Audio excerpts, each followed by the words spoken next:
save is made by Kochetkov on the offering there from Calgary. Now another try. Kochetkov flashes the leather and will hang on. Carolina tries to make it pay as Svechnikov's shot goes just wide. Now it's Aho. And then Jarvis scores! You take advantage in Carolina's power play. Cashes in. It's 1-0 Hurricanes. Now Necas has it. Sent back for Gostisbehere as he exchanged. Gostisbehere shot on. There's the rebound you're talking about. And they score! Marty Necas to the Century Club. His 100th career goal has Carolina up 3-0. Well, welcome to the Canes Corner podcast. I am Adam Gold. Certainly a fun night. 4-2 win for the good guys in Calgary. I believe the Hurricanes will now take possession of the province of Alberta. 3-2 overtime win in Edmonton, followed by the 4-2 win in Calgary. And now we head back to the United States to the lower 48 to take on the Kraken on Saturday before finishing up this road trip in Vancouver on, I believe it's Monday, right? I think it's Monday. But I think a very good performance. Not as good as the performance in Edmonton. I thought Carolina was more consistently good against the Oilers, although defensively, the Oilers got plenty of scoring chances, but that's the Oilers. They're always going to get those. But I thought Carolina was much better in terms of consistent pressure offensively for almost 65 minutes. I know there is some sentiment that tonight's game was better than the one in Edmonton. I disagree. I thought the Canes were great, like almost otherworldly for 30 minutes. But I didn't think they were great for the last 30. They were good. They weren't terrible. And they were pretty good defensively, but Calgary got their way back in the game. The Jake Bean goal that made it 3-1. That's right, that Jake Bean. Just kind of, I don't know, maybe just unsettled Carolina a little bit. I thought Calgary played, they were the much better team, I thought, at the end of the second period. I thought the third period, maybe it was kind of even, maybe a little bit of an edge to the Flames. But when they got the goal with 6:55 left from Jonathan Huberdeau to the side of the net, it was a little bit dicey down the stretch. But I think Carolina really buttoned it down the rest of the way. They get the empty net goal from Eric Robinson, and they take care of it. We're brought to you by the Aluminum Company of North Carolina. If it's for the exterior of your home, you can find it at the Aluminum Company of North Carolina on Hamlin Road in Durham. No place like it. Sammy Hanna and his crew do a great job. Siding, roofing, windows, entry doors, storm doors, gutter helmets. You get it. A couple of things. We got about 5 things I wrote down that I want to address. First, shouts to you in Perth, where it is right now, I believe, 11:30, late morning. It's a Friday. Is it Friday or is it Tuesday? I don't know. Something. I think it's Friday in Perth, and I don't know what you're doing on a Friday. What's for lunch? Lunch is coming up in Perth. Shouts to Virginia Beach, not Peach. Excuse me, Virginia Beach. We're always here live on YouTube after every Hurricanes game. For the most part, we'll probably miss 5 or so over the course of the season. So if anybody's got some thoughts on the game, feel free to just throw them in the chat. Share, like, describe, subscribe, tell your friends all about the Canes Corner podcast on YouTube.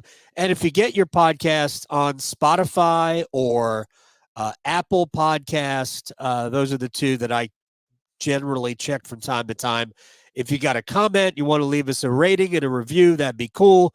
And we will certainly read it out loud on a podcast coming up very soon. All right, so I'm going to work my way down the stars, if you will, or at least to the first 2.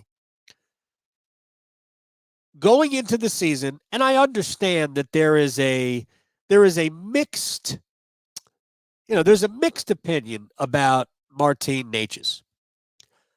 And I have been super critical of 88 in the past. I remember a couple of years ago when I joked around that they should trade him. I thought before 2 years ago, I thought that they should trade him. Actually, it was the year he had a big year in terms of his point production and then fell off at the end. I really thought they were going to move him. And last year, he had a tough year. In a lot of phases, but mostly defensively. And he lost the head coach lost a little bit of faith in him. He was defensively irresponsible. And he was a little bit too perimeter oriented. But I feel like I'm a fairly keen observer, and the people that I talk with about him, I thought he had a really good and a different postseason. And the Necas that I have talked to and the Necas that I watched is a guy who definitely wants to be a great player. There's no question in my mind that he thinks that he can be like an all-star level player. And frankly, a couple of years ago, when he had his big 70-some-odd point season, he was a borderline all-star in terms of his performance. He can do that. And he wants to be that.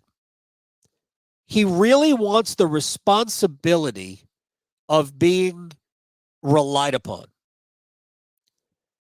And I think we're seeing a Marty Necas who, and I felt like earlier in the season, we're only in game 6.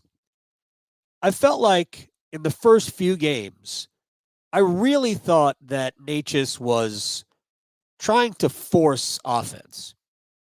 I mean, he knows that the reason the Hurricanes are paying him $6.5 million a year the next 2 years is because they need his point production.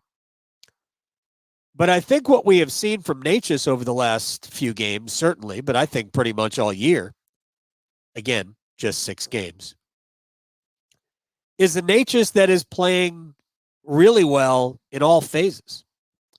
So I've seen some physicality from him. I've seen him hard on pucks. I think we saw it a bunch tonight. I thought Necas was disruptive tonight. And I thought he was their best player tonight. And I don't expect him to be their best player over the course of the season. But if he plays with the energy and with the purpose and a more direct way of playing, all of that other stuff that we know he's got, all of the wildly entertaining skating ability, those things will always be a part of his game. But when he is direct, and that's the way he played in the playoffs last year, because he played with Jack Drury and Jordan Martinook, and there ain't no other way to play when you're playing with those two guys. He incorporates that, and that becomes more part of his game than the fancy stuff.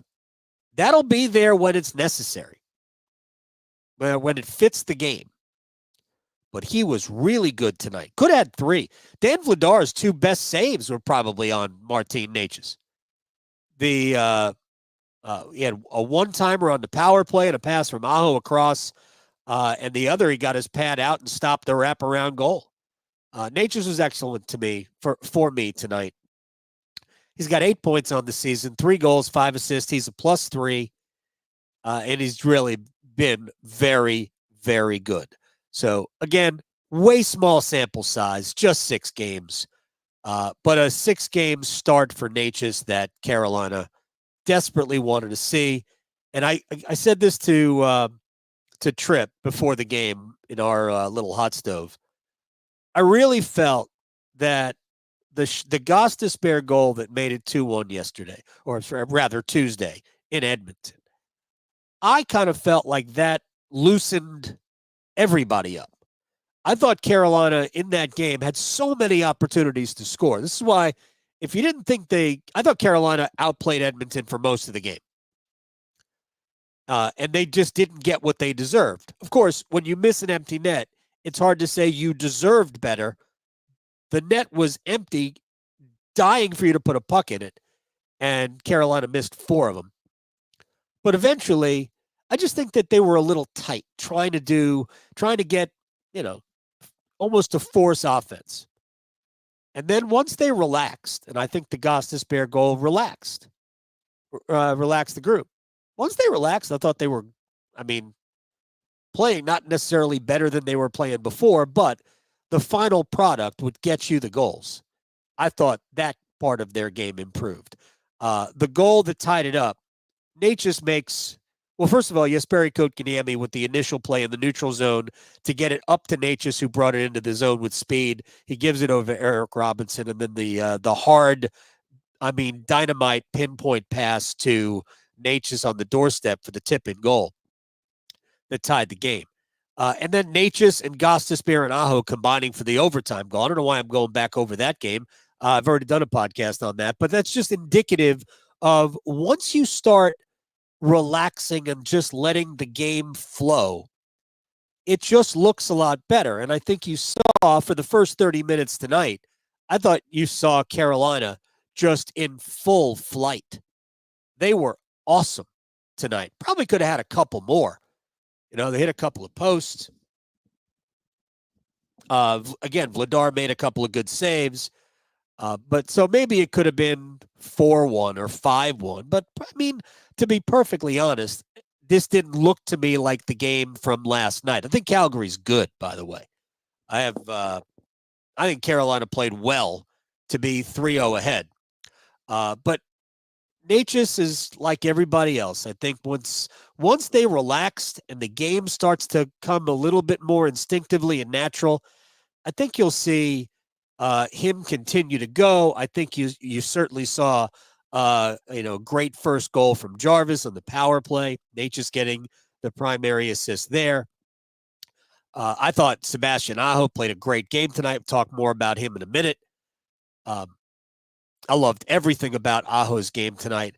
And we haven't even seen Aho, who's got 7 points, by the way, through 6 games. We haven't seen him get going yet. Same thing with Andre, who's got 5 points in 6 games. We haven't seen him get going yet in terms of the goals and things like that. But again, he's got 5 points in 6 games. But I think what you're seeing from that top line and what I have seen from them, and I thought tonight epitomized that, and I thought they were really good yesterday too, was just the way they, forecheck and the puck retrievals was awesome.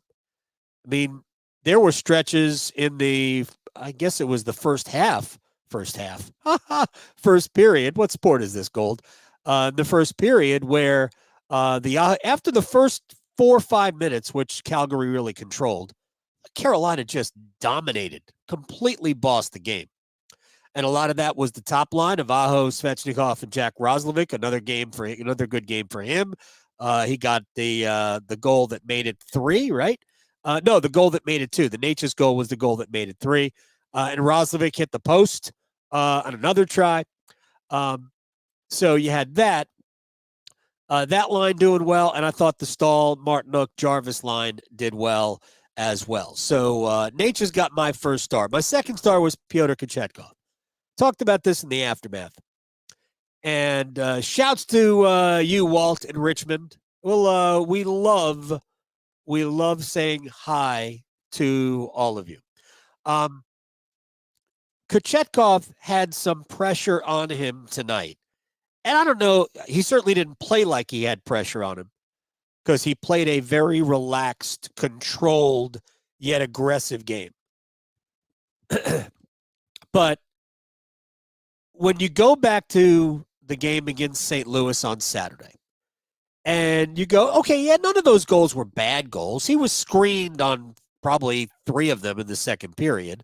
And then the fourth goal, hey, yes, Kasperi Kapanen came in not on a breakaway, but he beat the defense and got ahead and snuck in and went forehand, backhand over top of Kochetkov's glove. But then when you go back and you look and you go, well, he didn't really fight around those screens. He was just accepting his fate. He played small. He was low in the net. He played small on the goal, the Kapanen goal that made it 4-3. And you watch Anderson Tuesday in Edmonton, and I thought Freddie was spectacular. And I'm just going to pause the comments about Kochetkov here and just make sure everybody understands this. I'm probably like almost all of you. I think Carolina's best chance to go deep in the playoffs is if Kochetkov is the guy, if he's the goalie. At the end of last season, Anderson outplayed him the last 20 games. Now, Kochetkov wasn't bad at all. He was good. Anderson was at another level. I mean, if you go look at the last 10 games of the season, Freddie Anderson, after coming back from the blood clot, I mean, he was a top-flight goaltender. And he got off to a good start against the Islanders, and it became his net. I still think that it was a mismanaged situation where Kochetkov should have played a game early in the Islanders series to get his feet wet, because when they called on him against the Rangers, he wasn't good enough. They lost the game they should have won. And Anderson eventually ran out of gas. Now, the Hurricanes can't be in that position. We could always say, well, they should use both goalies. They'd use both goalies during the year. That ain't the way it's going to happen.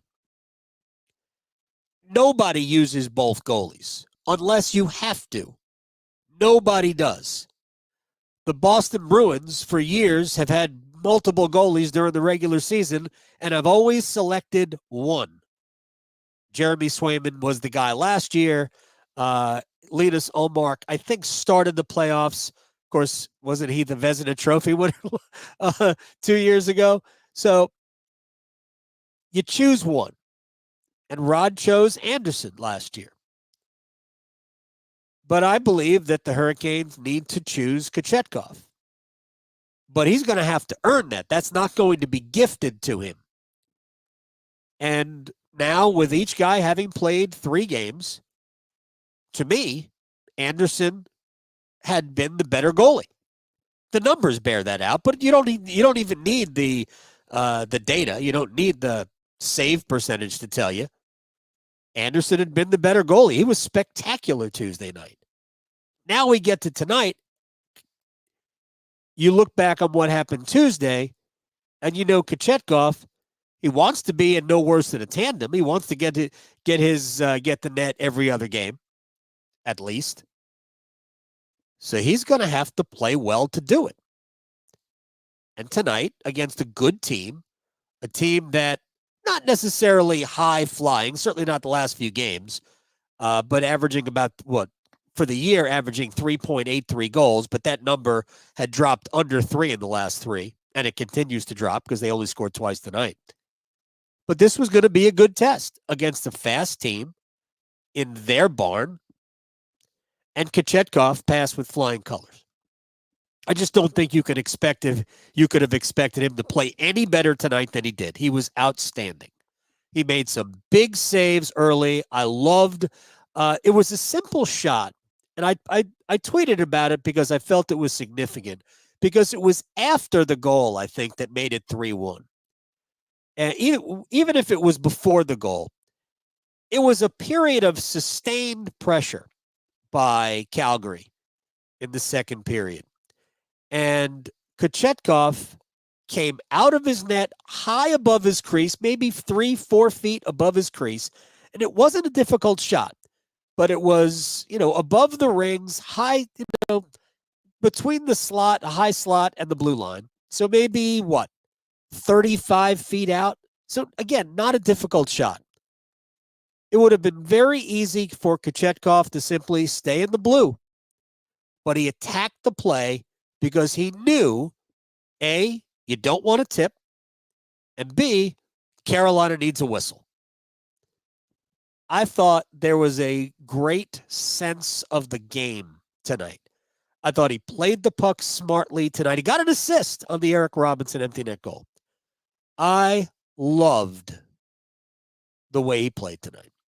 So that Pyotr Kochetkov and the way Freddie Anderson has played through 3 games, gives Carolina just an outstanding goaltending tandem to take really throughout the next 6 months. Let's hope, knock on wood, that both guys stay healthy. Anderson, we know his history. Kochetkov stayed healthy all last year, but the year before had had some injury issues. So as long as he stays healthy, I think the Hurricanes are in excellent shape in goal. And at some point during the year, I'll bet you that one of the guys will separate from the other and become, maybe not the de facto number one, but maybe push comes to shove, you get an extra start here and there. I think ultimately we're headed for a 45-35, maybe a 44-36, division, and maybe Spencer Martin will get a couple of starts, especially when Anderson has his inevitable injury. So Necas, Kochetkov, outstanding. I gave Jarvis the 3rd star. Jarvis was great tonight. I love him with Martinook and Staal. I know I think about these things a little bit. It doesn't bother me when Jordan Martinook plays up. I said this before the season started. I will not hate it when at some point this year Martinook is playing with Aho and Jarvis, because I think we'll see that. I don't hate it. Do I want it long term? No. Do I like it for short bursts? Absolutely. Jordan Martinook, for me, makes everybody else around him better. I love watching Martinook play. If Rod wants to put him up there with Aho and Jarvis for a couple of games, I got no problem with it at all. And I love Jarvis with Staal and Martinook. Love it. Because I think Jarvis wants to play that way anyway. It fits with Staal and Martinook. And then you can get that element with Aho and anybody else. I just think it fits. And I think, having talked to Seth about it, I think he loves it. Absolutely loves it. Plus, more often than not, Staal and Martinook create opportunities to score. So I really do dig that line. And Seth played very well tonight. The power play goal was great. It got Carolina off and running. And once he starts going offensively, we saw it last year, second half of last year, I think in the last 41 games, he had 39 points. That's Seth Jarvis, along with the Necas we're seeing. And we know what you're going to get from Aho and Svechnikov. Carolina's got 4 big bats in the middle of their lineup. Maybe Jack Roslovic will be that 5th. He's got 3 goals now. Ultimately, I think Roslovic is who he is. He's been around the league too long to suddenly become a 60-point guy. So part of the reason you want to build cap space is to be able to add that element at some point. All right, power play, penalty kill. Penalty kill, everybody was mad the first game against Tampa when they allowed 2 power play goals. They've allowed 2 in the last 5 games. I thought the penalty kill was good against Tampa. They lost 2 defensive zone draws, and they both immediately ended up in their net. That was it. But I thought the penalty kill was otherwise excellent, and the penalty kill has been great. Look, sometimes it isn't your killers. Sometimes it's your goalie. And there was at least one time tonight where Kochetkov had to be the best penalty killer, and he was. But I think ultimately the PK has been great. It's either 14 out of 15 on this road trip or 15 out of 16, one of the two. The power play has clicked 5 out of 12 times on the road trip. At least they weren't like negative in terms of power play opportunities tonight. I think they were 1 for 3, and Calgary was either 0 for 2 or 0 for 3. I don't even remember at this point. But I've loved the special teams for Carolina, as we have loved them really the last, certainly all of last year. Couple of quick things, and then we're going to dive out of here on a Thursday night. Faceoffs were really good tonight for Carolina. Got off to a super, super start. Sebastian Aho won 14 out of his 23. Again, I've said this before. I think we have a tendency to judge Aho only when he scores goals, right? I think we judge Aho by his points. but I think it would be very foolish to overlook the rest of his game. And I think Aho was great tonight. I thought defensively he was excellent this evening, and he won a bunch of faceoffs, including on the first goal, on the power play goal that Jarvis scored. Aho wins the draw. It goes back to Gostisbehere, over to Svechnikov. His shot goes wide. The retrieval by Necas gets it back to Jarvis in the slot. He just circles out and goes blocker side high over Vladar. Aho won the draw on the Roslovic goal, I believe. Was it the Roslovic goal? Yes. Aho won it with help from Svechnikov, but Aho won the draw. Back to Burns, quick shot, side of the net, Roslovic goal. KK, Jesperi Kotkaniemi, 9-8 in the faceoff circle tonight. He won the draw before the Necas goal that made it 3-0. So faceoffs were great. Jordan Staal was 11 out of 17. Jack Drury won 5 out of 9, although Drury was mad that he lost the draw that led to the Jake Bean goal in the second period. And I know this was mentioned, and I don't blame you for mentioning it. Jackson Blake took a couple of shots tonight, including one from Ryan Lomberg that was dirty AF. I'm not going to curse. Not going to curse here. But it was a dirty hit. It was just kind of a flyby, lean back, puck well gone. If the hit was clean, it would have been a penalty. And actually, I think they did call it anyway, even though the hit was clean. Excuse me.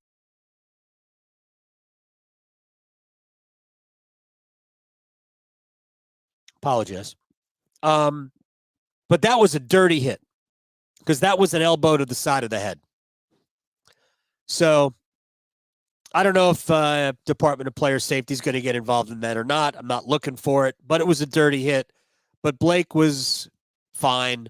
But you don't want to see that. There was another liberty taken with Blake later on. It was funny. It was weird play because Blake got roughed up after the play.